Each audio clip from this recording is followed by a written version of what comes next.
नमस्कार, मैं हूं साहिल जोशी। दंगल में आपका स्वागत है। आज दंगल की शुरुआत देश के सबसे विशाल प्रदेश में लगातार 9 साल में 10वीं बार एक ही सीएम योगी की सरकार में बजट को लेकर है। बजट भी सबसे बड़े आकार यानी 9,13,000 करोड़ रुपए का है। सीएम योगी इस बजट को सुरक्षित नारी, सक्षम युवा, खुशहाल किसान, हर हाथ को काम, तकनीकी निवेश से समृद्ध उत्तर प्रदेश के रूप में समराइज करते हुए नजर आ रहे हैं। मुख्यमंत्री योगी ने दावा किया है कि पिछले 9 साल में यूपी को बीमारू राज्य से आज देश का एक बड़ा ग्रोथ इंजन बनाकर उन्होंने सामने लाया है। लेकिन विपक्ष इस बजट को चुनावी बिदाई वाला बजट करार दे रहा है।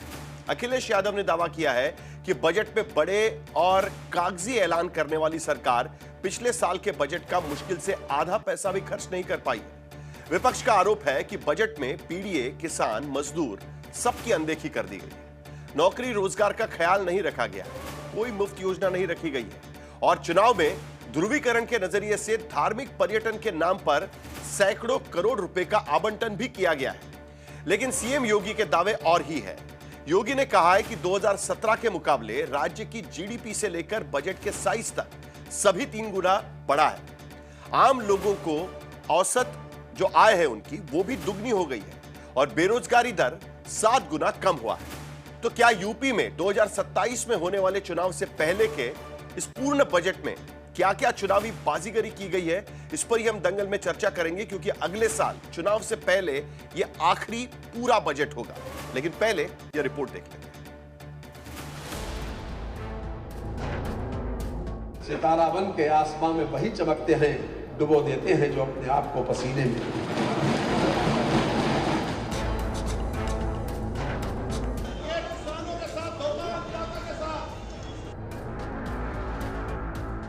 यूपी में योगी सरकार की 9 साल का 10वां बजट, एक मुख्यमंत्री और कोई नया टैक्स नहीं। आबादी के हिसाब से देश के सबसे बड़े राज्य उत्तर प्रदेश में योगी सरकार के वित्त मंत्री सुरेश खन्ना ने बजट पेश किया तो पता चला कि 9,13,000 करोड़ रुपए का अब तक का सबसे बड़ा बजट पेश किया जा रहा है, जो पिछले बजट से 13% ज्यादा है। इसमें शिक्षा पर बजट का 12.4% और स्वास्थ्य पर 6% हिस्सा रखा गया। खेती किसानी से जुड़ी सेवाओं को बजट का 9% हिस्सा मिला। शहरों में सड़कों, फ्लाईओवर के लिए 1200 करोड़ रुपए, युवाओं में स्किल डेवलपमेंट के मिशन मोड पर कार्यक्रम और महिलाओं की श्रम बल भागीदारी बढ़ाने के लिए नए सेंटर बनाने से लेकर कन्या सुमंगला योजना और निराश्रित महिला पेंशन योजना का प्रावधान किया गया। सुरक्षित नारी, सक्षम युवा,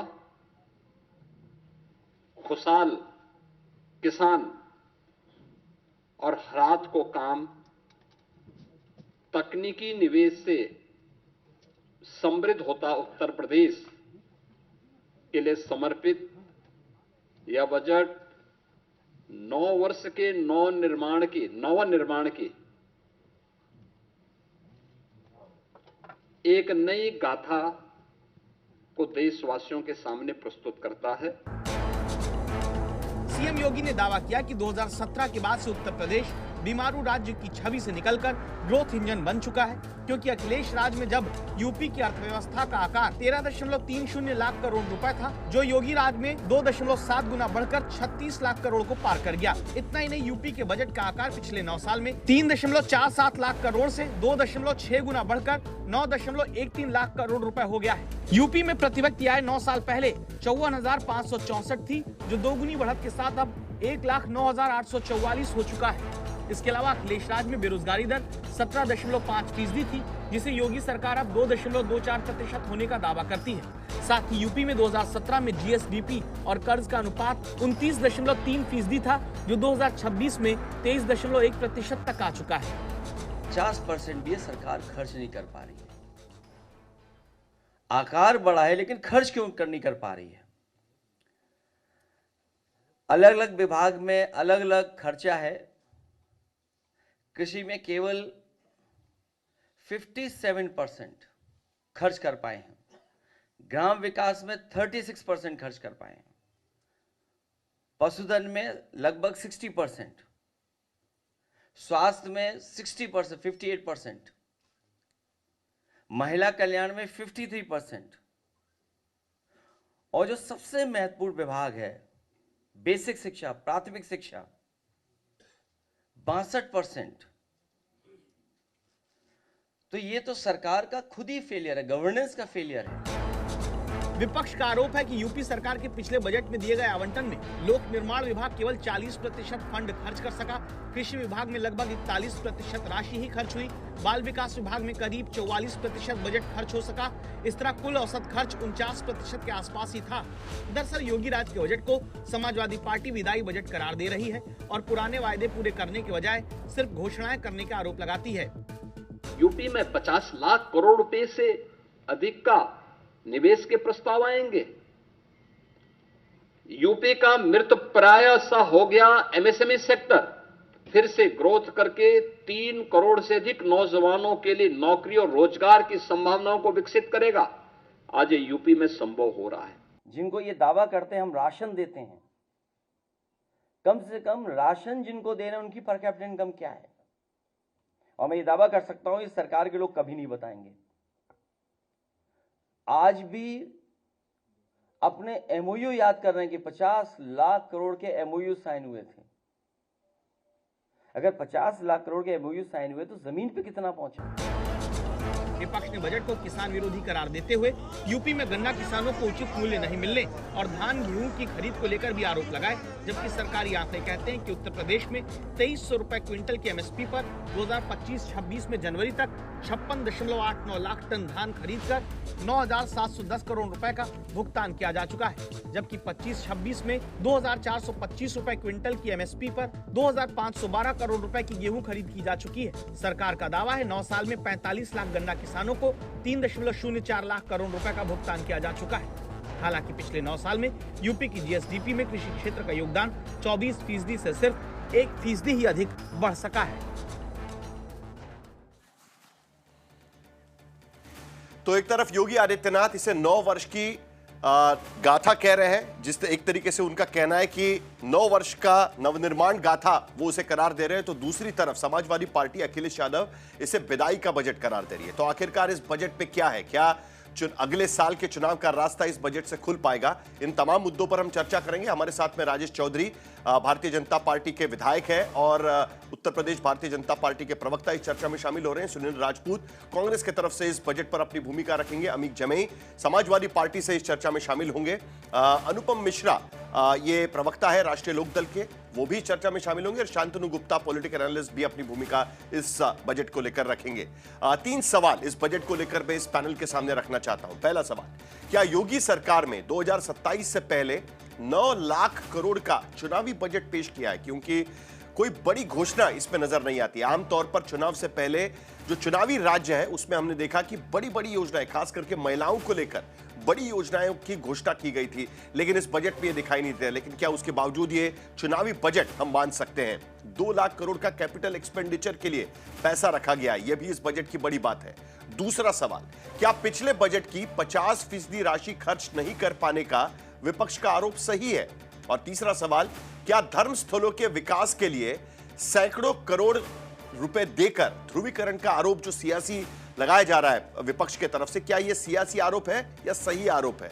क्योंकि समाजवादी पार्टी कह रही है कि ध्रुवीकरण के लिए खास करके इस तरीके से इस पर पैसा खर्चा किया जा रहा है।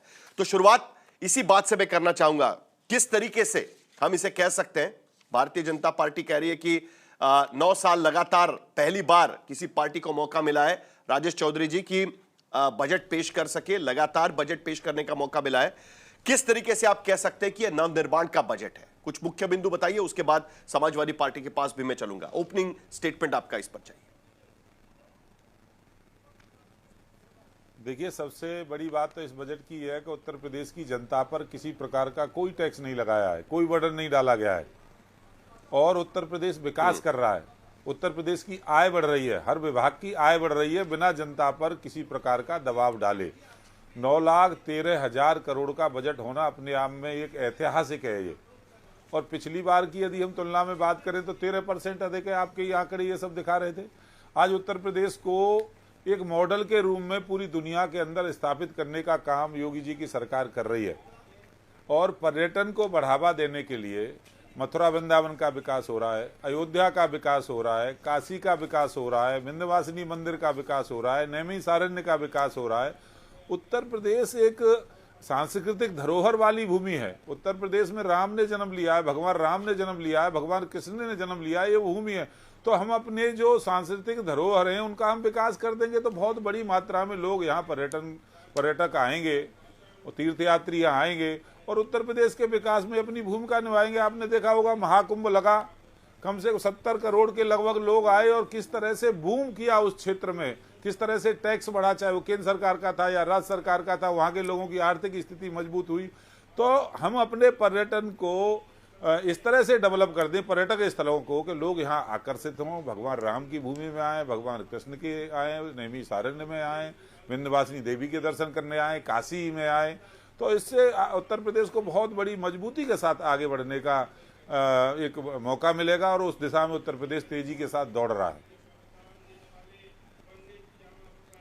कुल मिलाकर हमने देखा कि आप बार बार धार्मिक स्थलों के विकास की बात कर रहे हैं और अगर बजट आवंटन भी देखें तो 400 करोड़ रुपए आपने उस योजना के लिए रखे हुए हैं। 150 करोड़ रुपए अयोध्या के विकास के लिए, 125 करोड़ रुपए मथुरा के लिए, 150 करोड़ रुपए बांके बिहारी कॉरिडोर के लिए आप यहां पर रख रहे हैं। अमित जमई, क्या सिर्फ यही वजह कि आपको लगता है कि धार्मिक ध्रुवीकरण के लिए ये सारे पैसे यहां पर खर्चे किए जा रहे हैं? आपको नहीं लगता कि एक सांस्कृतिक धरोहर बढ़ाने के लिए भी अगर सरकार चाहे उससे पर्यटन को भी विकास मिल सकता है, पर्यटन के लिए भी उसका फायदा हो सकता है, या आप इसे सिर्फ धार्मिक ध्रुवीकरण की दृष्टि से देख रहे हैं?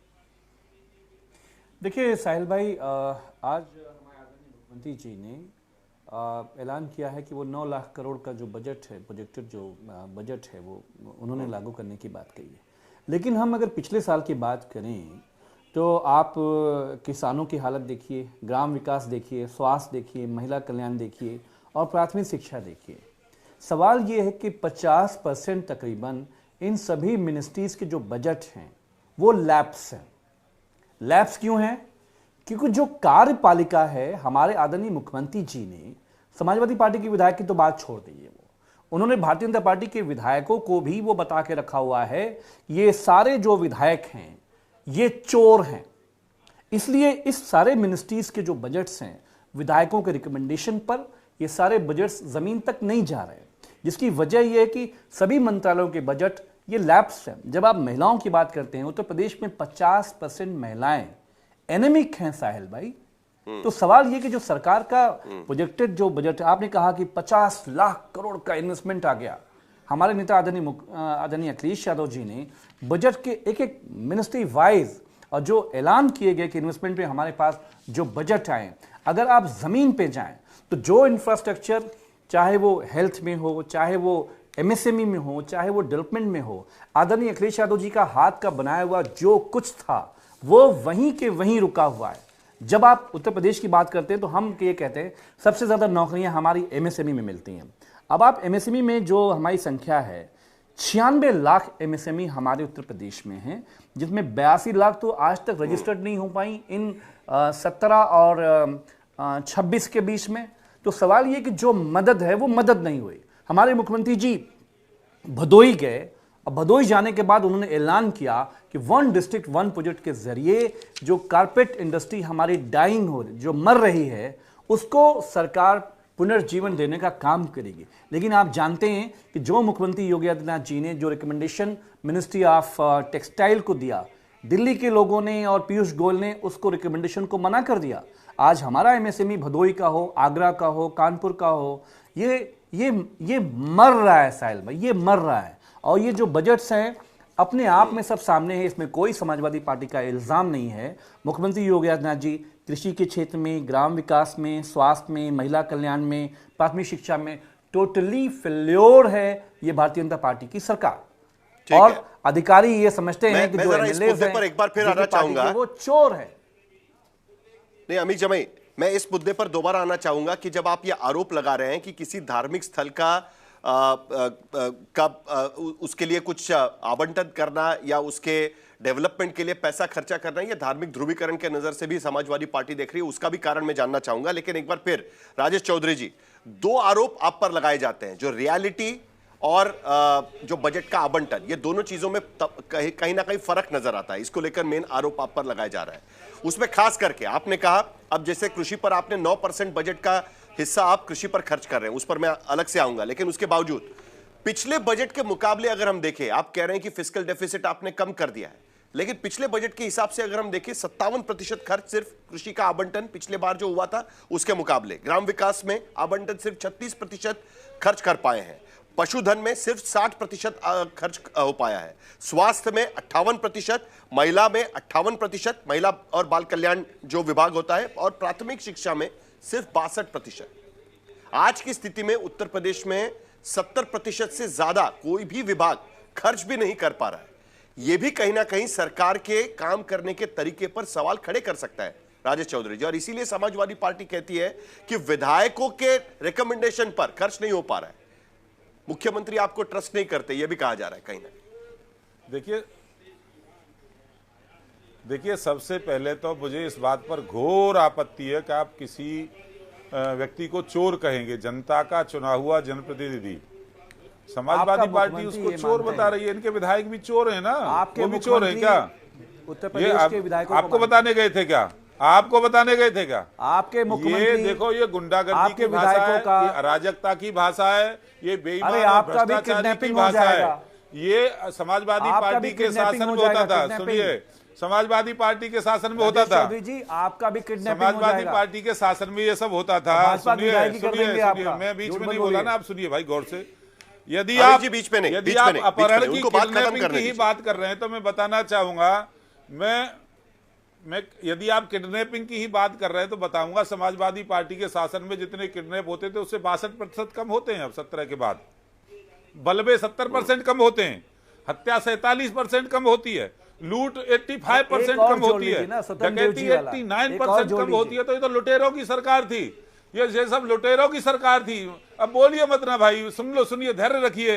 और किसानों की बात आप कर रहे हो भैया, किसानों के लिए जो भारतीय जनता पार्टी की सरकार ने किया, आप तो कल्पना भी नहीं कर सकते हो। आप कल्पना कर सकते हो नहीं, लेकिन पहले राजेश जी, जो आवंटन, जितना आवंटन पिछले बजट में हुआ था, नहीं, एक मिनट, देखिए, इस तरीके से तू मैं तो आप दोनों में होती रहेगी, मैं तो वो तो मैं समझ सकता हूं कि सरकारी पक्ष कुछ कहेगा, विपक्ष कुछ और कहेगा, लेकिन जो कागज पर है उसका पहले जवाब दे दीजिएगा। सरकार हर बार बजट पेश करती है, उसमें अनुमानित आंकड़े भी रखती है कि हम किसी विभाग पर, किसी योजना पर कितना खर्च करेंगे। नई योजना के लिए आप कह रहे हैं कि 40-45 हजार करोड़ तक हम लोग खर्चा करने के लिए तैयार है, इस बजट में आप कह रहे हैं, लेकिन जो पिछली बार आपने अलग अलग विभागों के लिए आवंटन किया था उसमें 60% तक भी खर्च ज्यादातर विभागों पर आप खर्च नहीं कर पा रहे हो, और सारे अहम विभाग है, कृषि है, ग्राम विकास है, पशुधन है, स्वास्थ्य है, महिला है, प्राथमिक शिक्षा है। ऐसे में कथनी और करनी में फर्क करके अगर किसी ने सवाल खड़ा किया तो उसमें क्या गलत होगा, उसका पहले जवाब दीजिएगा। ये आवंटन होने के बावजूद खर्च क्यों नहीं हो पाया, उसका पहले जवाब दीजिए, उसके बाद चर्चा हम आगे बढ़ाएंगे। देखिए, किसी भी प्रोजेक्ट पे आपने कॉस्ट की एक एस्टीमेट बनाया, एक प्राकलन बना करके तैयार किया, मान लीजिए 100 करोड़ उस योजना पे खर्च होने थे। अब उस योजना पे खर्च होने में समय लगेगा ना, 100 करोड़ तो वहां फिक्स हो गया, काम शुरू हो गया, और काम होते होते कुछ और समय लगेगा। तो ऐसा नहीं है कि ये सब लैप्स कर जा रहा है, बहुत सारी योजनाएं पाइप में है, बहुत सारी योजनाएं जिन पर काम चल रहा है। आज काम होता है उत्तर प्रदेश में। गंगा एक्सप्रेसवे को कल्पना करेंगे ये बना सकते थे क्या? सहारनपुर से लेकर के और पूरा बलिया तक दुनिया का सबसे बड़ा, सबसे लंबा गंगा एक्सप्रेसवे बनने के लिए जा रहा है, देश को समर्पित करने वाली है सरकार बहुत जल्दी। तो ये लोग केवल ये झूठे आंकड़े निकालने का काम करते हैं, और जो पैसा शेष है वो भी खर्च होगा आने वाले समय में। कोई योजना जिस पर काम चल रहा है तो काम होते होते भी समय लगता है ना। और जहां तक बेसिक शिक्षा की बात कर रहे थे, अरे आप क्या छोड़ करके ये बताइए ना, आज किसी भी उत्तर प्रदेश के बेसिक स्कूल में आप चले जाइए, स्कूल में एकदम बढ़िया स्कूल की बिल्डिंग बनी होगी। हमने कायाकल्प योजना चला करके फर्श बिछाने का काम किया, टाइल्स लगाने का काम किया, फर्नीचर लगाने का काम किया, टीचरों के बैठने की व्यवस्था की, बिजली लगाने का काम किया, और वहां पढ़ाई का माहौल देने का काम किया। और आज हम स्मार्ट क्लास की तरफ बढ़ रहे हैं। बहुत सारे स्कूल्स में हमने स्मार्ट क्लास शुरू की हैं। आज वहां कोई बच्चा जाता है तो उसको फ्री में ड्रेस देते हैं, जूते देते हैं, जुर्राब देते हैं, उसको खाना देते हैं। आज उत्तर प्रदेश के अंदर जिस तरह से आगे बढ़ रहा है, और तो इनके समय पे क्या था? अच्छा, मेडिकल की ये बात कर रहे थे, कितने मेडिकल आप छोड़ के गए थे भाई जमई साहब, बताइए ना। आज उत्तर प्रदेश के हर जिले में मेडिकल कॉलेज बनाने की दिशा में हम अग्रसर हैं। कुछ ही जिले रह गए, चंद एक एक जिले में 2-2, 3-3 मेडिकल कॉलेज बन चुके हैं। कुल मिलाकर कहने का मतलब है कि भाई एस्टिमेट वो भी बहुत जल्दी हो जाएंगे। पूर्ण कई सारी योजनाएं, उनका कहना है कि पाइपलाइन में है, उसके वजह से विरोध हो रहा है।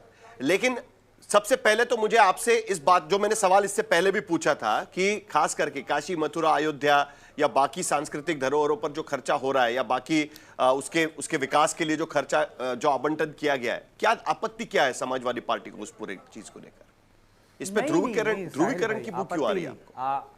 साहिल भाई देखिए, आपत्ति की बात सिर्फ इतनी है कि हमारे नेता आदरणीय अखिलेश जी और हम लोग, आप सब लोग भी जानते हो कि जब काशी को क्योटो बनाने का बात कहा गया था, तो इंडो जापान जो फंडिंग था पूरे क्योटो को बनाने के लिए, तो क्योटो का मतलब ये था कि जो जैसे माननीय अखिलेश यादव जी ने जो पुराना लखनऊ है हमारा, हमने उसको रिस्टोर किया। हमने उन हजारों साल की धरोहर को, यादों को, हमने उसको मायावती जी के मॉडल का कोई बिल्डिंग नहीं बनाया।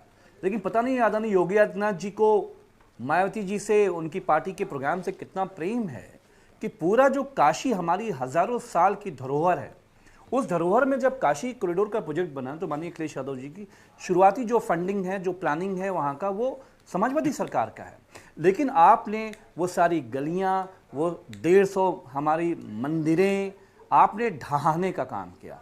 आपने उन सारी ध्रुवीकरण की बात कहां से आ रही है अमित जी? जो लोग अखिलेश यादव की प्रेस कॉन्फ्रेंस हम भी देख रहे थे।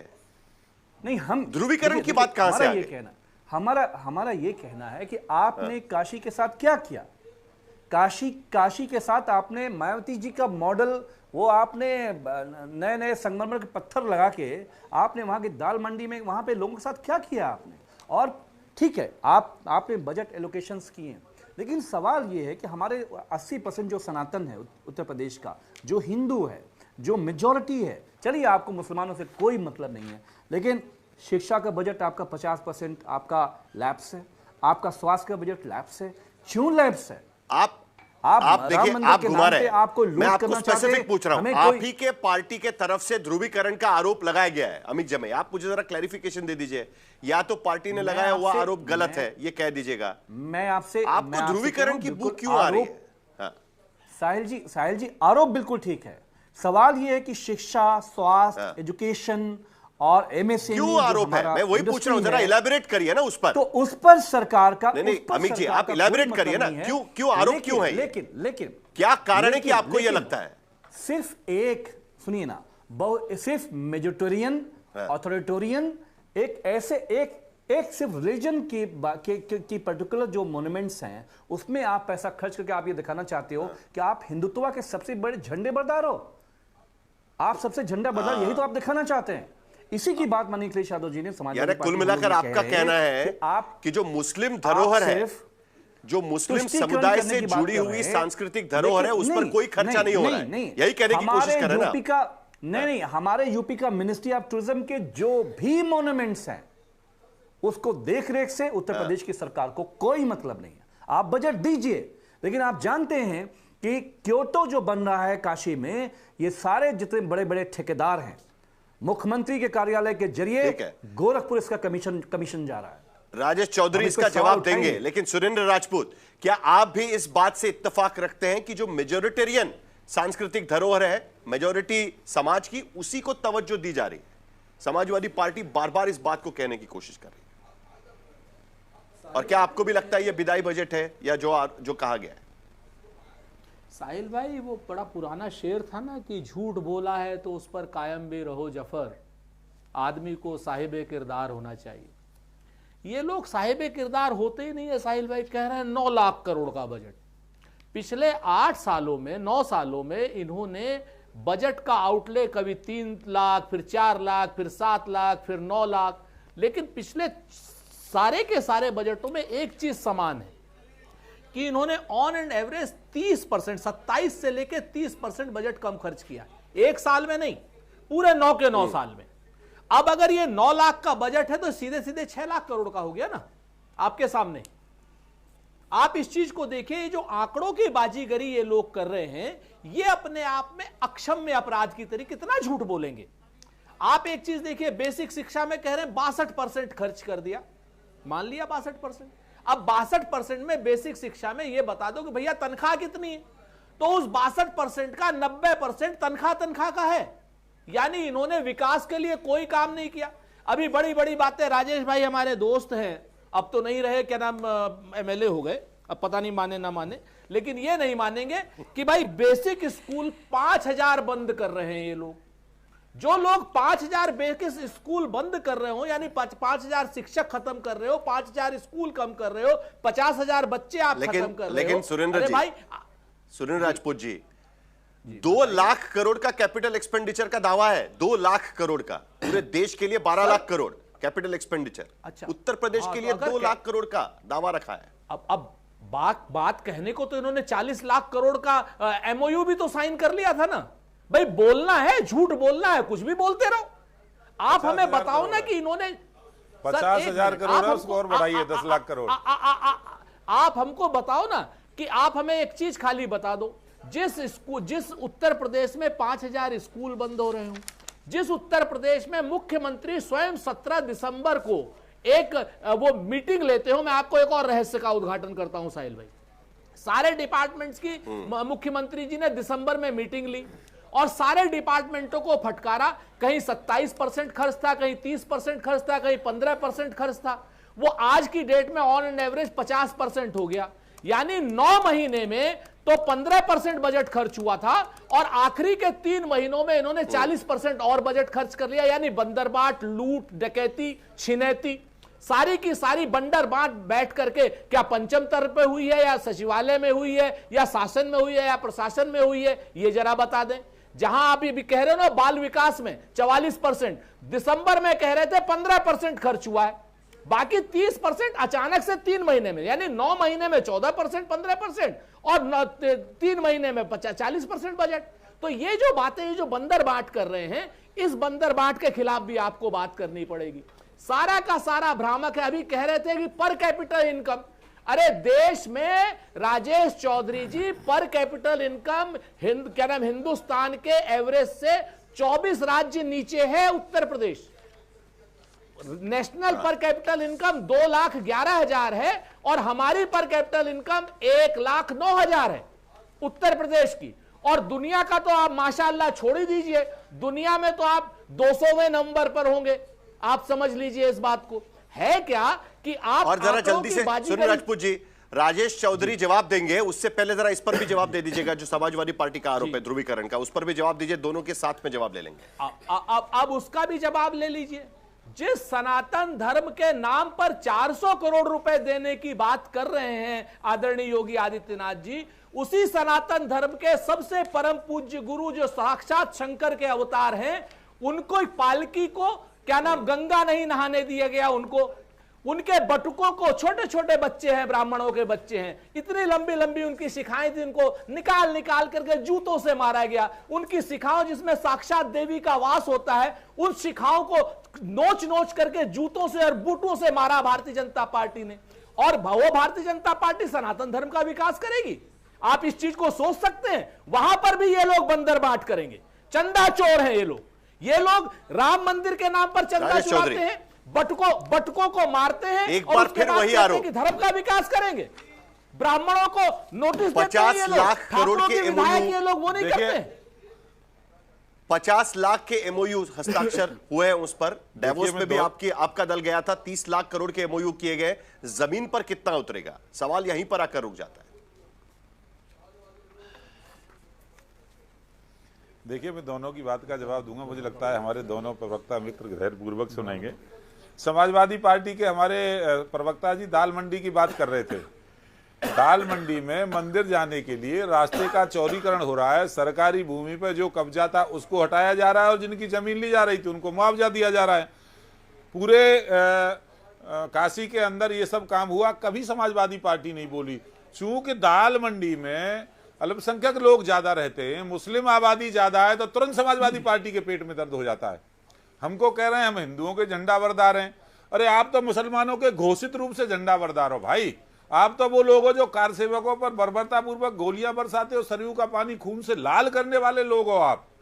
आपने किस तरह से हिंदुओं के ऊपर अन्याय और अत्याचार किए पूरी दुनिया जानती है, मुझे कहने की आवश्यकता नहीं है। अल्पसंख्यकों की बात आप करते हो और हम जब सबकी बात करते हैं, हम कहते हैं सबका साथ, सबका विकास, सबका विश्वास, तो आपके पेट में दर्द होता है। नहीं सुनिए ना भाई, हम दाल मंडी में अरे भाई ये देश हिंदुओं का देश है, दाल मंडी में सिर्फ मुसलमान नहीं है, ये देश राम का देश है, वीडियोस ये आ रहे देश हैं कृष्ण का देश है, कार सेवकों के वीडियो शंकर का देश है, ये देश आपने ये तो कार देश सेवा भी नहीं की मक्का होगी। मदीना से आने वालों का देश नहीं है, 2-3 महीना ये लोगों ने देश कार सेवा बाबर किया का है। देश नहीं है, ये देश आताताइयों का देश नहीं है। मणिकर्णिका घाट का आपने क्या किया? 150 मंदिरें तोड़ी।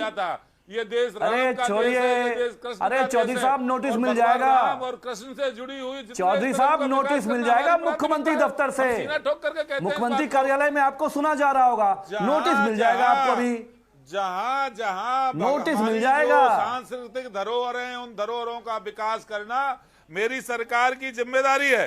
आप केवल झूठ फैलाने अरे देखिए, का काम कहीं करते हो। ब्रजभूषण अच्छा, राजपूत हमारे ना जाएं कांग्रेस के अभी। प्रवक्ता में राजपूत जी भी ब्रजभूषण बोल रहे राजपूत जी थे ना आ भाई। जाएं, अरे चौधरी भैया, साहब। आप पहले भी थे और मैं तो आज भी आपको अपना मित्र ही मानता हूँ भैया सुरेंद्र जी, आज भी आप हमारे मित्र हो, चिंता मत करिए। आप गलत पार्टी में गलत जगह पे बैठे हो, पर इंसान बहुत अच्छे हो, ऐसा मेरा मानना है।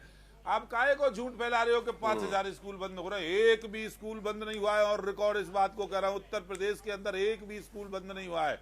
और शिक्षा व्यवस्था को जो सुधारने का काम योगी जी की सरकार साहिल ने भाई, किया है, इसका जवाब चैलेंज देना है, होगा कोई मुझे नहीं कर 5 पाया। सेकंड बदहाल व्यवस्था दे करके समाजवादी सुनील पार्टी राजपूत, गई थी, आपका इस उत्तर फैक्ट चेक प्रदेश कर रहे हैं को वो। बर्बाद करके समाजवादी पार्टी गई थी। भ्रष्टाचार, लूट, मैं आपको इस डकैती, फैक्ट शीट को अपहरण, बता रहा ये सब हूं। उद्योग धंधा बना करके समाजवादी साहिल पार्टी भाई, गई थी। साहिल पंचायत भाई, allow छोड़ me to करके speak for समाजवादी 5 पार्टी बताइए, गई थी। बताइए। आज उत्तर प्रदेश दो यदि चीजें उत्तर बड़ी प्रदेश साफ है। देश के इंडेक्स में उत्तर देखोगे प्रदेश तो आप की 29वें सरकार ने नंबर पर जरा हैं। जरा जवाब भी सुन लीजिए, 5,000 राजेश जी जवाब सुन लीजिए। आज हम उसको उत्तर विकास के प्रदेश की रास्ते पे सरकार लाकर ने 18वें स्वयं कहा नंबर था पे कि वो लेकर के आए। स्कूल बंद करने जा रही है, आप स्कूलों का 29वें मर्जर नंबर करने पे जा छोड़ के रही गए है। थे जमाई सरकार साहब, ने स्वयं जमाई कहा साहब था 29वें नंबर पे उत्तर 69,000 प्रदेश को छोड़ के गए थे। आज 18वें नंबर पे लाने का काम योगी आदित्यनाथ जी की सरकार ने किया है। और योगी आदित्यनाथ जी एक रोल मॉडल है, रोल मॉडल पूरी दुनिया के अंदर। ऑस्ट्रेलिया की संसद में भी प्रशंसा होती है उनकी, और अमेरिका की संसद में भी प्रशंसा होती है। और छोड़िए, चलिए एक मिनट, आपने एक मिनट, सरकार भी एक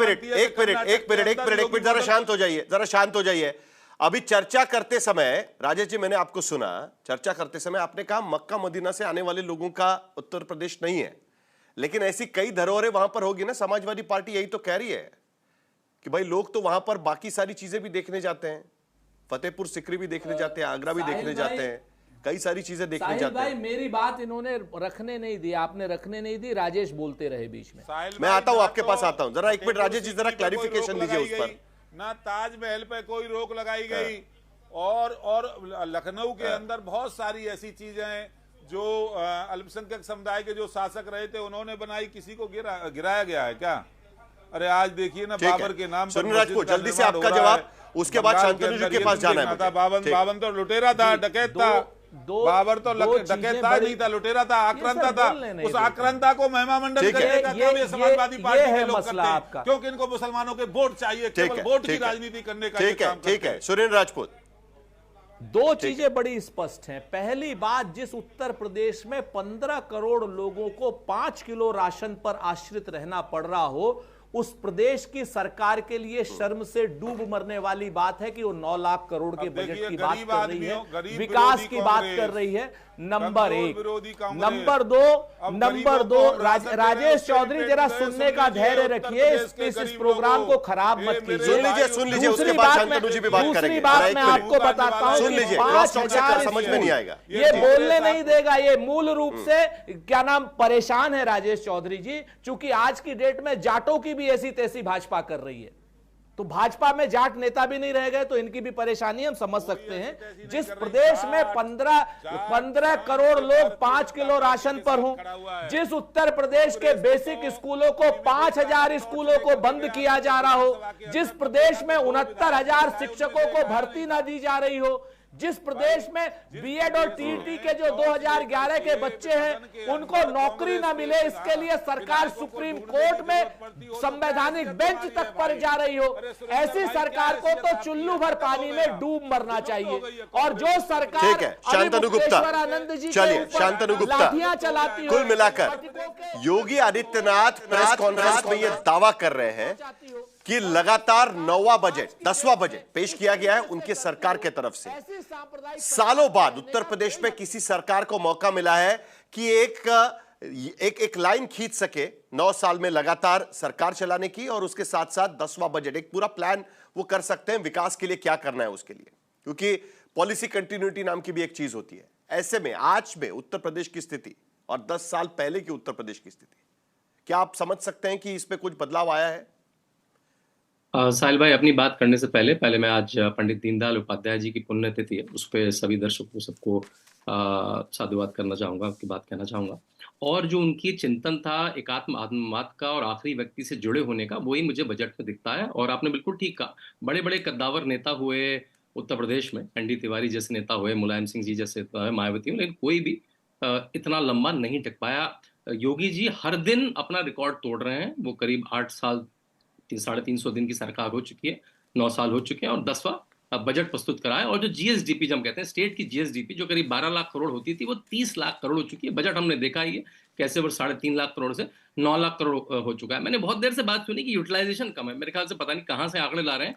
आप 2023-24 देखिए, 24-25 देखिए, यूटिलाइजेशन है वो 80 से 90% अलग अलग विभाग में। जो आप अभी यूटिलाइजेशन बता रहे हैं ये केवल दिसंबर तक का है, और आपको पता है बहुत सारे जो बिल्स होते हैं वो मार्च से पहले पे होते हैं, तो सारा यूटिलाइजेशन जब आप अप्रैल में देखेंगे तो ये सारा 80 से 90% हो जाएगा। तो पता नहीं यूटिलाइजेशन का डेटा भी, लेकिन शांतनु जी आपको भी पता है ना, अब ये जनवरी महीना, फरवरी महीना चल रहा है, जो आप डेटा बता रहे हैं केवल दिसंबर यहाँ पर दे रहे हैं। आखिरी 3 महीने में जिस तरीके से आवंटन जो खर्च किया जाता है, वो खर्चा किस तरीके से होता है ये आपको भी पता है। बिल्कुल नहीं, मेरे को बिल्कुल ऐसा नहीं होता है कि 30-40% अचानक बढ़ जाएंगे। मैं तो सरकार की देखिए सारी, मैं आंकड़ों के साथ ही बता रहा हूं ना आपको, ये देखिएगा। और बजट में लिखा गया है, आप पिछले साल के आंकड़े निकाल के देखिए, पिछले साल के आंकड़े निकाल के देखिए, 20 से 25% कम खर्च करीब हर डिपार्टमेंट में आपको दिखाई देगा। किसी में 75%, किसी में 80%, किसी में 85% हुआ है। बिल्कुल, वो मैंने अपने स्टेटमेंट में खुद कहा। और जो आप ये 50 से 60% डेटा कोट कर रहे हैं, केवल दिसंबर तक का डेटा है। तो वो दिसंबर जब तक मार्च में आएगा, अप्रैल में फिर डिबेट पे बैठेंगे, वो सब 80 से 90% एक क्वार्टर बाकी है अभी। ठीक है, बिल्कुल एक क्वार्टर बाकी है अभी। और जहां तक इन्वेस्टमेंट की बात हुई, मैं जिलेवार कंपनियों के नाम बता देता हूं मैं आपको कुछ। अदानी डिफेंस 15,000 करोड़ कानपुर में लग चुकी है। ब्रह्मोस एयरपोर्ट 300 करोड़ लखनऊ में लग चुकी है। एरोलैंड टेक्नोलॉजी 330 करोड़ लखनऊ में लग चुकी है। एमिटेक इलेक्ट्रॉनिक्स अलीगढ़ में 330 करोड़ लग चुकी है। वेनमिन डेवेंस अलीगढ़ में 65 करोड़ लग चुकी है। मैं पूरी लिस्ट बता सकता हूं, अभी इसके बाद ट्विटर में जारी देखिए अमित जी भाई, शांतनु गुप्ता तो पूरा हिसाब दे रहे हैं एमओयू का हिसाब दे रहे हैं। के प्रपोजल आए हैं, उनकी सबकी ग्राउंड ब्रेकिंग सेरेमनी हुई है। और ये जो 5,000 स्कूल बंद करने की बात है, स्कूल केवल मर्ज हुए हैं, 1,000 करोड़ मर्ज हुए हैं। वो भी नहीं, जो असर का डेटा आया है, जो पिछले साल, देखिए ये तरीका नहीं, आपको चुपचाप सुन रहा था, आपको चुपचाप सुन रहा था सुरेंद्र जी। चिल्ला के डिबेट कैसे होगी? देखिए चिल्ला के कैसे डिबेट होगी? चिल्लाते नहीं, सुरेंद्र नहीं चल, एक दूसरे को ऐसे मत बोलिए, फिर वो कुछ बोलेंगे और उसके बाद डिबेट भटक जाएगी। ठीक ठाक बजट चल रही है, एक दूसरे पर इस तरीके से आरोप मत लगाइएगा, प्लीज प्लीज प्लीज, ऐसे मत करिए। शांतनु जी एक मिनट बोलने तो दीजिए मुझे। नहीं ठीक है, सुनो जी एक मिनट, जरा एक मिनट। अमित जमई, जो 50 लाख करोड़ का हिसाब आप मांग रहे थे, शांतनु गुप्ता यहाँ पर एक के बाद एक कंपनियां गिनवा रहे हैं आपके सामने। मैं उसको डाल भी दूंगा और आप जाके देख लें, अपनी आंखों से देख लें। हम सबकी ग्राउंड ब्रेकिंग सेरेमनी हुई है, उसमें एम्प्लॉय है, उसमें काम चल रहा है, किसी में कंस्ट्रक्शन का काम चल रहा है, किसी में मैन्युफैक्चरिंग का काम चल रहा है। आप उन जिलों पर लिस्ट देखिए, सरकार ने बहुत बार इश्यू करी है, पब्लिक डोमेन में। आपको फहरिस्त गिनवा दी उन्होंने, पूरी लिस्ट गिनवा दी। अगला आधा घंटा लग जाएगा गिनाते। शांतनु भाई जो फ्लॉप फिल्मों के राइटर हैं, वो उत्तर प्रदेश का बजट बता रहे हैं। वाह जी, हमारे राजेश चौधरी भाई बताते तो हम ये कहते कि राजेश चौधरी भाई कुछ जरा एक काम करो कि अदानी जी ने कहाँ इन्वेस्टमेंट किया है, वो इन्वेस्टमेंट बताओ। 50 लाख करोड़ का इन्वेस्टमेंट। अरे इनका जो इन्वेस्ट इन यूपी का सीईओ अभिषेक प्रकाश अभी तक फरार है, अभी तक फरार है। डीजीपी उत्तर प्रदेश के पकड़ नहीं पाए उसको, पता नहीं कहां पे है वो आजकल जो है। आपके तो तो नेता हमारा ये कहना है, आपके तो आजम खान हमारा जेल में ये है, कहना गायत्री है प्रजापति जेल कि में। आपका कई हजार करोड़ के उसमें आपका एक आईएएस फरार है। तो हम ये जानना चाहते हैं कि 50 लाख करोड़ जमीन पर कहां है महाराज? कितने सौ नौकरियां दी हैं? कोई लोकेशन बता दीजिए। अरे लोकेशन बता दीजिए, लोकेशन बताइए। राजेश चौधरी भाई को लोकेशन नहीं मालूम होगा। अरे उनको लोकेशन बताइए, हम लोग चल के दूरबीन से ढूंढ कर आएंगे। अरे दूरबीन से ढूंढ लेंगे भाई, चलिए ओके, दूरबीन से ढूंढ लेंगे। जरा जल्दी से राष्ट्रीय लोकदल से भी प्रतिक्रिया ले लेते हैं, क्योंकि पिछले साल सितंबर महीने में अनुपम मिश्रा जी, आपको याद होगा, किसानों की लंबी कतारें लगी हुई थी फर्टिलाइजर खरीदने के लिए और जो बीज होता है उसको खरीदने के लिए, लेकिन मिल नहीं रहा था, स्कैरसिटी थी। आज उत्तर प्रदेश के बजट में 9% कहा गया कि कृषि पर खर्च होगा। उसके साथ साथ समाजवादी पार्टी आरोप लगा रही है कि गन्ना किसानों को पैसे नहीं मिल पा रहे हैं। सरकार गिनवा रही है 3 लाख करोड़ तक पिछले 9 साल में खर्च कर चुकी है गन्ना किसानों के लिए। आप उस बेल्ट से आते हैं, आपकी पार्टी, आप जरा रियलिटी बता दीजिएगा, क्या आप संतुष्ट है जो सरकार कह रही है उससे? बिल्कुल साहिल जी, आत्मनिर्भर और विकसित भारत, विकसित उत्तर प्रदेश की दिशा में संकल्पित ये बजट है। ये बजट मजदूरों के लिए, किसानों के लिए, महिलाओं के लिए, युवाओं के लिए, सभी को दृष्टिगत रखते हुए बनाया गया है। चूंकि बजट पे आज बहुत सारी डेटा की बात हुई, आपने हमसे पहले किसानों की बात की, तो मैं उस पर आपसे बात कर लूं। हर बार ये बात उठती थी जब हम लोग चुनाव प्रचार में थे कि अब की बार गन्ने का मूल्य 400 पार। हमने वो वादा किया था गन्ना किसानों से, वो हमने पूरा किया, सरकार ने पूरा किया। आज गन्ना किसानों को उसका उचित मूल्य मिल रहा है। पिछले 22 वर्षों में तो कितनी बढ़ोतरी हुई है? 2017 में गन्ना किसानों को कितने पैसे मिलते थे पर क्विंटल, और आज की स्थिति में कितना मिल रहा है? 9 साल में कितनी बढ़ोतरी हुई है, जरा बता दीजिए। 30 रुपए की बढ़ोतरी हुई, 370 रुपए मिलते थे, 400 मिल रहे हैं। दूसरा मैं आपको ये बता दूं, गन्ने का मूल्य पिछले 22 वर्षों में जितना नहीं मिला, उससे ज्यादा 9 वर्षों में उत्तर प्रदेश की सरकार ने किया है। यही तो सवाल है ना मिश्रा जी, किसानों की प्रतिक्रिया सुनिए। 416 रुपया खर्च होता है कहते हैं वो, आप कह रहे हैं 30 रुपए की बढ़ोतरी 370 रुपए तक पहुंच गया है।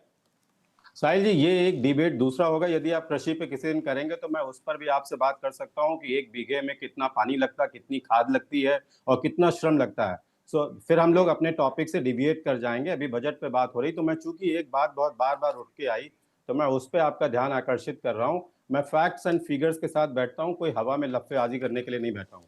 आपको मैं बता दूं कि अब तक 50 लाख करोड़ रुपए के जो एमओयू हस्तांतरित हुए हैं, उनमें 10 लाख रोजगारों का सृजन संभावित है। तो ये जो रोजगार मिलेगा, ये ना हिंदू को मिलेगा, ना मुसलमान को मिलेगा, ना दलित को, सभी को मिलेगा, हर युवा को मिलेगा। और ये जब विकास की धारा में बहेंगे तो पूरा उत्तर प्रदेश इसमें बहेगा, किसी एक ब्लॉक की बात नहीं है। बार बार आप जो धार्मिक स्थलों और उसकी बात कर रहे हैं, तो कोई भी ठीक है,